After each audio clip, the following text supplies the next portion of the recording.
I'm Nathan and welcome to Stories with a Twang. Today's episode is called My Daughter Mixes Pretend Potions. She Accidentally Summoned an Eldritch God by Bailey S. Singer.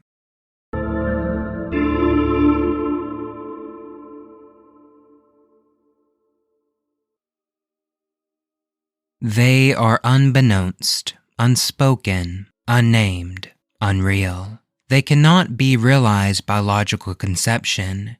Any information we ingest undermines all attempts at reconstruction. They are held within the physics of disorder, the concepts of chaos, the structures of delirium. They are the ones unknown. Their existence scrambles the intent of our sensory organs and manifests as mass confusion at their most understood. They are the gods of entropy, and my 4-year-old just summoned one. My daughter Aurel has a very experimental approach to living. She loves to squish mud in her hands. She refuses to wear her shoes, preferring to feel the ground beneath her feet. She'll play with umbrellas in the sun and discard her clothes to run around in the rain. She likes to question everything and prefers her own path, rarely following the lead of others. She's my pride and joy. She also has a mind that soaks up information as the Sahara soaks up rainfall. Her favorite shows are almost all exploratory and experimental. Creative Galaxy, Emily's Wonder Lab, Magic School Bus. She loves telling me about the new things she learned that day and astounds me with her insight and curiosity. One of her favorite pastimes, a thing that often drives me crazy and makes me smile both, is her penchant for what she calls making potions. She'll get a container, a bucket, a bowl, a coffee cup, my wife's favorite vase. Nothing is sacrosanct. Put a little water in and begin adding ingredients. Some of the ingredients are sanctioned. We have some soaps or shampoos we never ended up using that we gave her. We purchased some fizzy bath powder that adds a bubbly effect for her. Sometimes I'll get involved and provide a few drops of food coloring or some salt or some tea leaves we have moldering in our top cupboard. Sometimes her choices of ingredients aren't so sanctioned.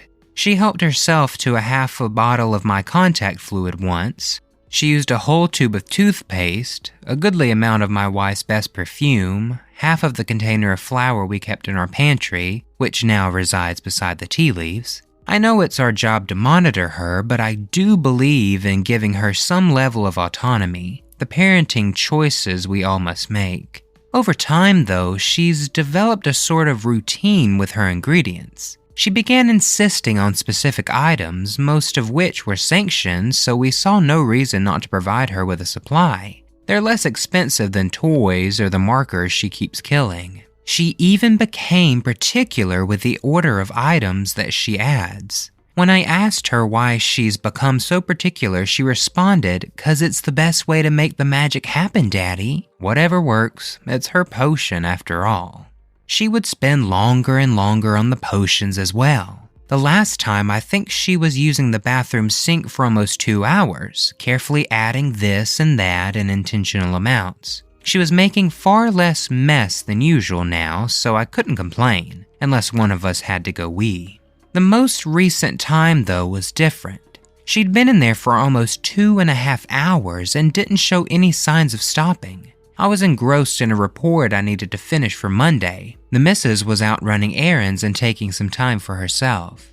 Suddenly, I heard a small crash from the bathroom, and immediately after, a frantic yelling of, "Daddy, ow!" Shit. My heart leapt into my chest. I flew to the bathroom and was greeted by the sight of broken glass and a tear-filled face. She had broken my wife's hand mirror and had apparently cut herself on one of the shards. My fear was replaced by anger that I quickly suppressed. It would not help at all in this situation. "Oh no, baby girl, here, we need to wash that cut so it doesn't get infected."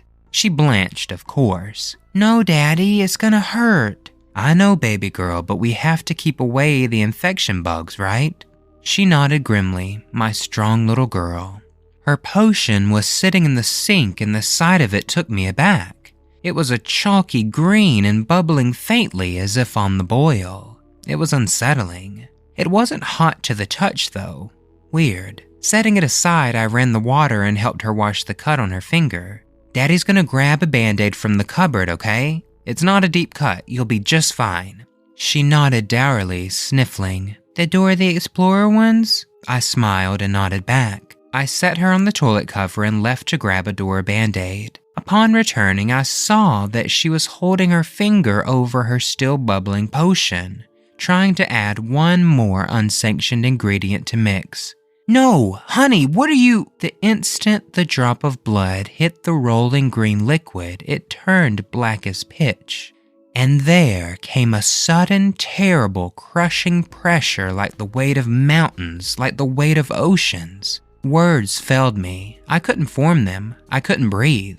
Everything trembled. It vibrated and crackled like the slow shattering of glass, the crashing of lightning on glaciers, rocks rent to crumbling by screams of anguish. I could hear them. I could feel them. In my heart, in my bones, in my head. Something pushed, bent, warped. A heat haze shimmer, but bulging, splitting the space between us. Something broke through the shimmer that wasn't an arm, and it did not have long sinewy digits tipped by vicious gut-wrenching claws. It wasn't there, and it hesitated before gripping the edges of the hole in reality and pushed, widening it with a sound of tearing flesh and canvas, the world screaming in agony as I tried to scream with it. I couldn't move, but I fell to my knees in forced supplication and was terrified as an entity that didn't exist forced its way into my bathroom. It was vast. It was immeasurable. It was the size of continents and planets and atoms and sin. It was exactly the size of Aurel.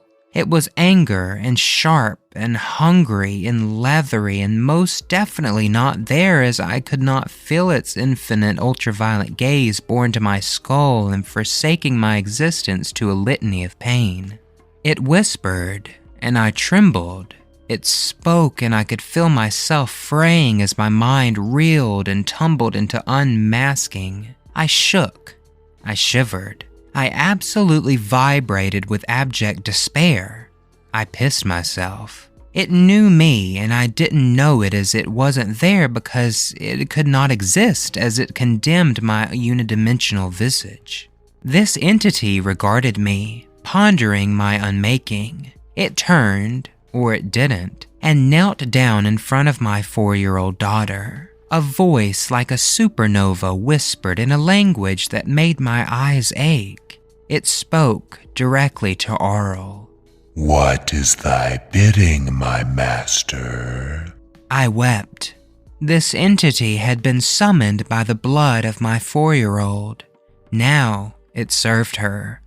Parenting just became a lot more difficult.